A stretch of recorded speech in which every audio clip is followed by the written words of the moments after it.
नमस्ते, जय हिंद दोस्तों। दुनिया वाले देख रहे हैं आप और मैं हूं ऋषिराज। दुनिया वाले के इस एपिसोड में हम बात करने जा रहे हैं एक बहुत ही मजेदार खबर की। उस खबर को आप सुनेंगे तो सामने वाले पर तरस नहीं खाएंगे, आप कहेंगे कि अच्छा हुआ है। बात समझ गए होंगे कि हम बात पाकिस्तान की करने जा रहे हैं। पाकिस्तान की आर्थिक कंगाली का एक शानदार जानदार नमूना सामने आ गया है, क्योंकि पाकिस्तान की पीआईए आखिरकार बिक गई और जिसने खरीदा उसका भारत कनेक्शन भी सामने आ गया है। यानी कि पाकिस्तान के जले पर मिर्ची, और वो भी भारत की। इसका क्या है गुजरात कनेक्शन, और पाकिस्तान की ये जो कंपनी पीआईए, जो उसकी जो एयरलाइंस थे वो बिकी है, उसकी हैसियत भारत के विमानों के आगे, भारतीय विमान कंपनियों के आगे क्या होती है, ये भी हम आपको बताएंगे। यहां तक कि एयरपोर्ट के आगे उसकी पूरी कंपनी कहां खड़ी है, ये भी हम आपको इस वीडियो में बताएंगे। तो सबसे पहले आपको बताते हैं कि पाकिस्तान की जो एयरलाइंस है पीआईए, वो बिकी है, कितने में बिकी है, किसने खरीदा है और किस प्रोसेस से ये पूरे काम को अंजाम दिया गया है। क्योंकि कई बार पीआईए को बेचने का कार्यक्रम फेल हो गया था पाकिस्तान का। पाकिस्तान को लेकर जो सबसे बड़ी बात है वो ये कि पीआईए इतना बदनाम था कि कई देशों ने उस पर तो प्रतिबंध तक लगा दिए थे लंबे टाइम तक कि भैया तुम मत आना।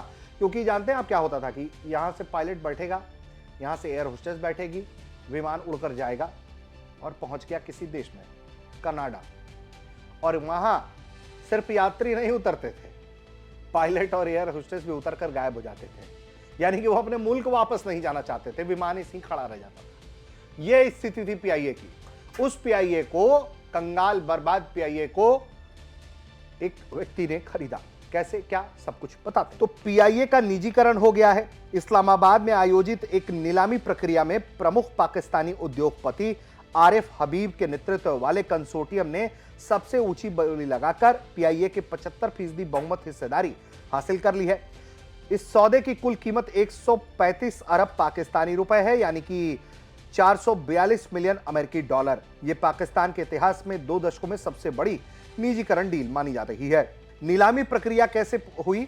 नीलामी प्रक्रिया को पूरी तरह से पारदर्शी बनाने के लिए, घुसखोरी ना हो जाए, कोई अधिकारी, कोई नेता पैसे ना खा जाए, अंदर खाने हुआ होगा, लेकिन जनता को दिखाने के लिए लाइव टेलीकास्ट किया गया।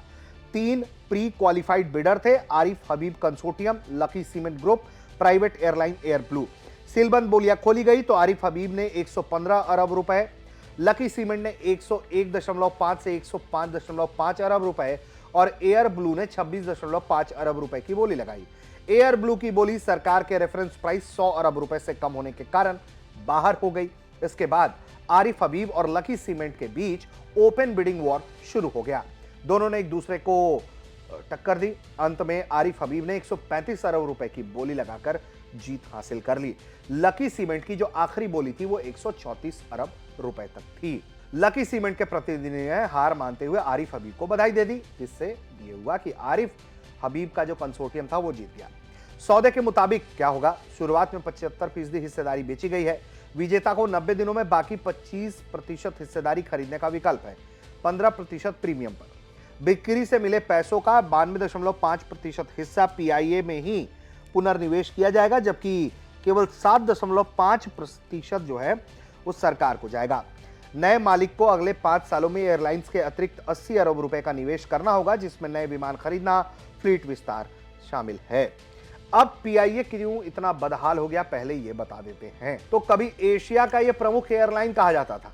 दशकों की मिसमैनेजमेंट, राजनीतिक हस्तक्षेप, ओवरफास्टिंग, कर्ज के बोझ ने इसे कमजोर किया। एयरलाइन पर $2.8 बिलियन से ज्यादा का कर्ज था, जिसका बड़ा हिस्सा सरकार ने अपने ऊपर ले लिया। हाल में ब्रिटेन और यूरोपीय यूनियन ने 5 साल पुराना बैन हटाया, जिससे एयरलाइन की वैल्यू बढ़ी। फिर भी लगातार सरकारी सब्सिडी पर यह निर्भर थी। इंटरनेशनल मॉनेटरी फंड के $7 बिलियन के बेलआउट पैकेज की शर्तों का यह हिस्सा है। आईएमएफ ने बार बार घाटे वाली सरकारी कंपनियों के निजीकरण की मांग की। बीते साल निजीकरण की कोशिश नाकाम रही थी, क्योंकि एकमात्र बोली बहुत कम थी। भारत की विमान कंपनियों से अगर तुलना कर देते हैं कि पाकिस्तान की ये जो पीआईए है, भारत की एक विमान कंपनी के आगे कितना टिकती है। तो भारत की जो दो सबसे बड़ी एयरलाइंस कंपनियां हैं, जिसमें इंडिगो है और एयर इंडिया है। इंडिगो का मार्केट कैप तकरीबन 2 लाख करोड़ के आसपास का है। वहीं भारत की दूसरी बड़ी एयरलाइंस कंपनी यानी कि एयर इंडिया की बात करें तो वित्त वर्ष 2024-25 के में जो कंपनी का कुल राजस्व था, कंपनी ने बिक्री से कुल कितना पैसा कमाया, वो 78,636 करोड़ रुपए रहा। भारत के एक एयरपोर्ट को बनाने की कुल लागत से भी 4 गुना कम कीमत पर पाकिस्तान की ये एयरलाइंस बिकी है। 25 दिसंबर को नवी मुंबई और अंतर्राष्ट्रीय हवाई अड्डा जो है वो शुरू हो रहा है। उस एयरपोर्ट को बनाने की जो कुल लागत है वो 19,600 करोड़ रुपए आई है। इससे आप अंदाजा लगा सकते हैं कि पाकिस्तान की क्या हैसियत है उसके एयरलाइंस की, कि महज चंद पैसों में वो जो एयरलाइंस है वो बिक जाता है, भारतीय कंपनियों के मुकाबले कहीं ठहरता नहीं है। यानी कि एक जो एयरपोर्ट बनाने की भी लागत है उससे भी 4 गुना कम कीमत पे ये बिकता है, पीआईए बिकता है। और जैसा कि हमने आपको बताया कि कई लोगों ने, देशों ने इसे बैन किया हुआ था, क्योंकि इसके जो पायलट्स हैं, इसके जो एयर होस्टेसेस थी उस मुल्क में जाती थी और वहाँ विमान छोड़ के लोग भाग जाते थे, पासपोर्ट फाड़ देते थे, गायब हो जाते थे। ये स्थिति थी। ये वो देश है और ये वो देश है आज किस स्थिति में खड़ा है। बड़ी बड़ी बातें करता है, आप तो सुनते ही हैं। वहाँ मुनीर जो है वो सत्ता भी संभाल रहा है। खैर अलग बात है, फटे कपड़े छिपाने से क्या हो जाएगा, एक दिन तो सब सच्चाई सामने आनी है। आरिफ हबीब की हम बात कर रहे थे। आरिफ हबीब कंसोर्टियम जो है वो कौन है, क्या कनेक्शन है, भारतीय कनेक्शन भी सामने आ रहा है। दरअसल ये सबसे प्रभावशाली व्यक्तियों में से एक माने जाते हैं, अमीर उद्योगपतियों में से एक हैं पाकिस्तान के। 1953 के करीब इनका जन्म हुआ है। हबीब जो है महज 17 साल की उम्र में बताया जाता है कि ये स्टॉक ब्रोकरेज बिजनेस में कदम रख दिया था इन्होंने। आरिफ हबीब ग्रुप एक बड़ा मल्टी सेक्टर समूह है जिसमें financial service, fertiliser, steel, cement, real estate और एनर्जी शामिल है। इसमें अब जो भारत का एंगल है वो आप समझिए कि आरिफ हबीब का जो परिवार है मूल रूप से भारत के गुजरात से ताल्लुक रखता था। उसके माता पिता 1948 का जब विभाजन हुआ उस समय वो गुजरात के बंटवा में रहते थे, वहां से वो पाकिस्तान माइग्रेट हुए। इनका ये जो परिवार था, जब तक ये भारत के हिस्से गुजरात में था तब ये परिवार चाय के कारोबार से जुड़ा था और शुरुआती दिनों में पाकिस्तान जाने के बाद तमाम तरह के आर्थिक तंगी भी झेलता रहा। आरिफ हबीब के हवाले से जो जानकारी है कि उन्होंने इस सौदे के बाद कहा है कि यह पाकिस्तान की जीत है, हम पीआईए को फिर से दुनिया की बेहतरीन एयरलाइंस बनाएंगे, फ्लीट को 38 से बढ़ाकर 65 विमानों तक ले जाएंगे। उनके ग्रुप को रिस्ट्रक्चरिंग और टर्न अराउंड में महारत हासिल है, ऐसा दावा किया जाता है। आगे क्या हो सकता है, तो आगे सरकार का दावा है कि ये जो सौदा था वो पारदर्शी था, इससे पीआईए फिर से उड़ान भर सकेगी। जो वित्त मंत्री हैं औरंगजेब पाकिस्तान में, उन्होंने भी इसे पाकिस्तान की जीत बताया है और शहबाज शरीफ ने भी तारीफ की है इस प्रक्रिया की। हालांकि इसे कुछ आलोचक जो है पाकिस्तान की आर्थिक मजबूरी का प्रतीक मानते हैं।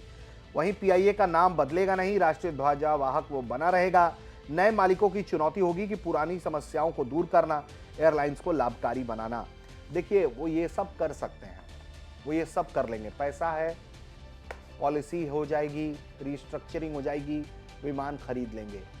लेकिन मूल प्रश्न अब भी जस का तस है कि पाकिस्तान के जो हालात हैं, पाकिस्तान की आवाम के जो फटे हाल हैं, वो कैसे सुधरेगा, क्योंकि यही वहीं की आवाम है, ये वही आवाम है जो विमान उड़ाती है, वहीं के लोग इसमें नौकरी कर रहे होते हैं।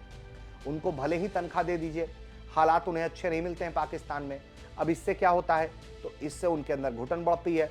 उनका विमान जाता है कनाडा, उनका विमान जाता है ब्रिटेन, उनका विमान जाता है यूरोप, और वो देखते हैं कि दूसरे लोग तो बड़े मजे में रह रहे हैं, बड़े अच्छे से जीवन बिता रहे हैं, और हमारे यहाँ देखिए चलते फिरते कहीं बम फट जाता है।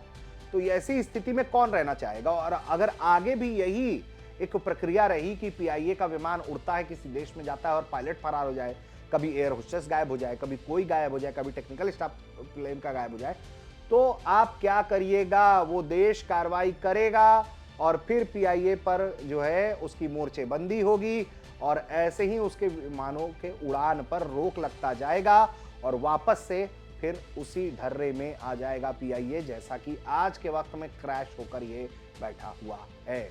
रिवाइवल कितना हो पाएगा ये कोई नहीं बता सकता, लेकिन स्थिति हम बता रहे हैं कि बद से बदतर हालात है, और इन बदतर हालातों में 135 अरब जो रुपए है पाकिस्तानी मूल्य के, उसमें पीआईए प्राइवेट हाथों में बेच दी गई है। तो कैसा लगा दुनिया वाले का ये एपिसोड, आप हमें कमेंट करके बताइए। देखते रहिए भारत तक। अगर हमारी ये बातचीत, हमारे ये वीडियो पसंद आते हैं तो दुनिया वाले लगातार देखने के लिए आप हमारे चैनल को सब्सक्राइब करिए, बेल आइकन दबाइए